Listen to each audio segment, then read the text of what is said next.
बिहार में राजद जैसी पार्टी जिसको स्थापित किया लालू जी ने, तो आने वाले 2025 में जो भीम आर्मी और आजाद समाज पार्टी का संघर्ष है,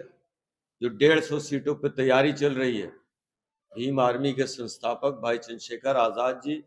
का आगमन 8 दिसंबर को मिलर हाई स्कूल के मैदान में हो रहा है। और होम गार्ड के जो सफल अभ्यर्थी थे,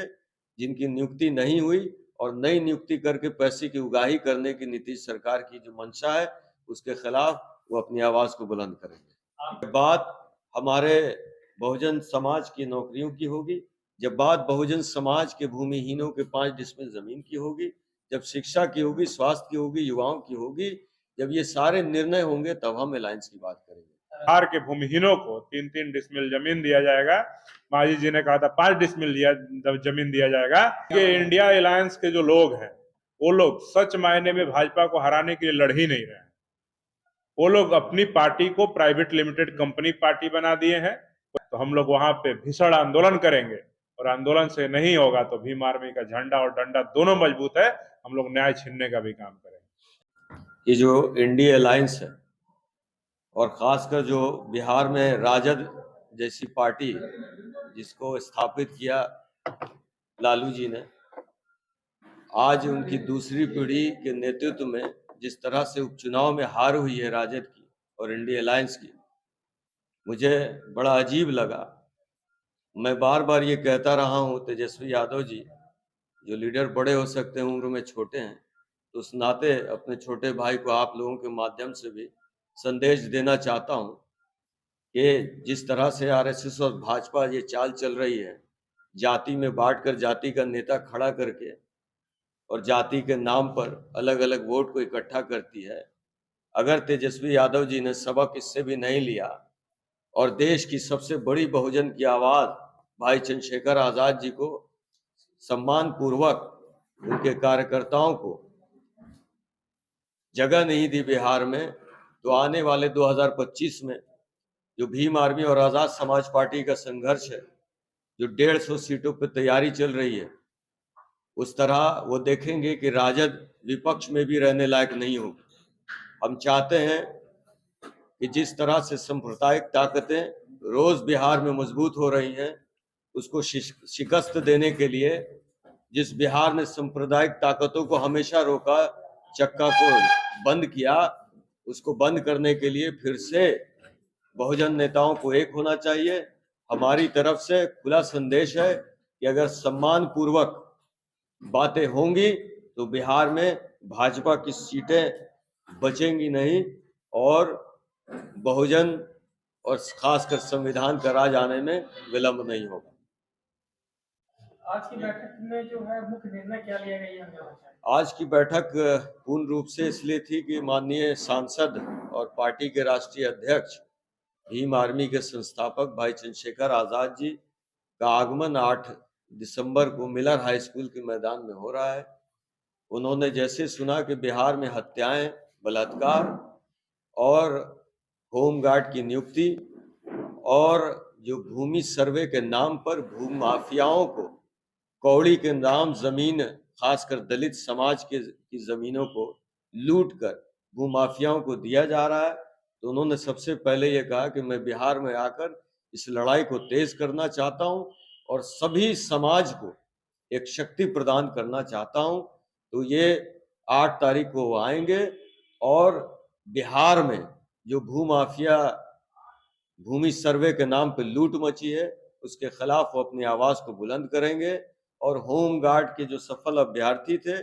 जिनकी नियुक्ति नहीं हुई और नई नियुक्ति करके पैसे की उगाही करने की नीतीश सरकार की जो मंशा है, उसके खिलाफ वो अपनी आवाज को बुलंद करेंगे। आप लोग एक तरफ अलायंस की तरफ जा रहे हैं, दूसरी तरफ आपके जो राष्ट्रीय अध्यक्ष है वो इस्तीफा की बात कर रहे हैं, ये कहां तक मतलब? नहीं, अलायंस की बात हम बिल्कुल नहीं कर रहे। मैंने कहा कि अलायंस हम तभी कर सकते हैं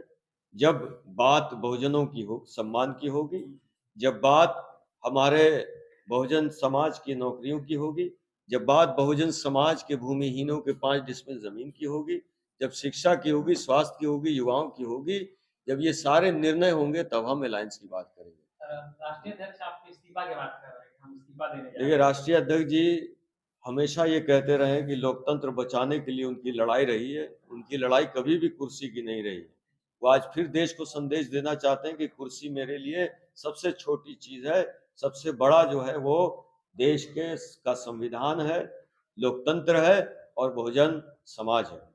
देश में जिस प्रकार से एट्रोसिटी हो रही है, हत्या हो रही है, क्या लग रहा है कि आपकी पार्टी के जो राष्ट्रीय अध्यक्ष हैं इस्तीफा देने से सारी चीज रुक जाएगी?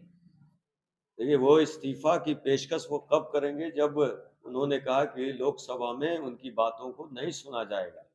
और राष्ट्रीय अध्यक्ष जी हमेशा सड़कों से आवाज बुलंद करते रहे हैं और उनके करोड़ों समर्थक आज लोकतंत्र को जिंदा रखा है उन्होंने, तो वो है सड़क है भारत की, और भारत की सड़क पे जब तक हम रहेंगे संसद को आवारा होने नहीं देंगे। आज की जो बैठक थी ये हमारे भीम आर्मी और आजाद समाज पार्टी की संयुक्त प्रदेश पदाधिकारियों की, सम्मानित जिला अध्यक्ष, जिला प्रभारियों की बैठक थी। और इस बैठक का मकसद सिर्फ एकमात्र था कि हमारे संस्थापक और आजाद समाज पार्टी के राष्ट्रीय अध्यक्ष,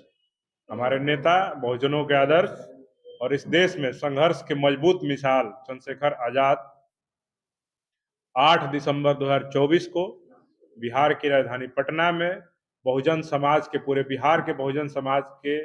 हक अधिकार के लिए, उनके न्याय के लिए, उनके ऊपर हो रहे शोषण, जुल्म, अत्याचार, अन्याय के खिलाफ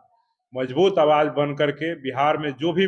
मामले हुए हैं उस पर सरकार से सवाल पूछने के लिए बिहार की राजधानी पटना के मिलर हाई स्कूल मैदान में आ रहे हैं। इस पर्पज से हम लोगों ने बैठक बुलाया था और अपने कार्यकर्ताओं को, पदाधिकारियों को, और जो जिम्मेदार प्रदेश पदाधिकारी हैं उन सबको निर्देश दिया गया है कि किस प्रकार से हम सब लोग उस दिन के कार्यक्रम में रिकॉर्ड तोड़ भीड़ जुटाएं और उस कार्यक्रम को सफल बनाएं। मुख्य मुद्दा है लैंड सर्वे, भूमि सर्वे बिहार की सरकार करा रही है, लेकिन बिहार की सरकार भूमि सर्वे कराने से पहले, जैसा कि बिहार के मुख्यमंत्री नीतीश कुमार जी और एक बार जब जीतन राम मांझी जी भी जब मुख्यमंत्री बने थे तो उन्होंने कहा था कि बिहार के भूमिहीनों को 3-3 डिसमिल जमीन दिया जाएगा। मांझी जी ने कहा था 5 डिसमिल जमीन दिया जाएगा। लेकिन आप सबके सामने है कि बिहार के किसी भी जिला में कहीं भी भूमि सर्वे से पहले गरीबों को, भूमिहीनों को जमीन का वितरण नहीं किया गया है। बजाय सरकारी योजनाओं के नाम पे कोई सड़क किनारे भूमिहीन व्यक्ति रह रहा है, कोई दलित समाज का, पिछड़े समाज का व्यक्ति रह रहा है, तो उसको सरकारी योजनाओं के नाम पे बुलडोजर चला करके उनके आशियाने को उजाड़ने का काम सरकार कर रही है। तो सरकार से हम लोग पूछेंगे कि जब तक हमारे भूमिहीन लोगों को जमीन का वितरण नहीं हो जाता है तब तक ये भूमि सर्वे नहीं होना चाहिए। और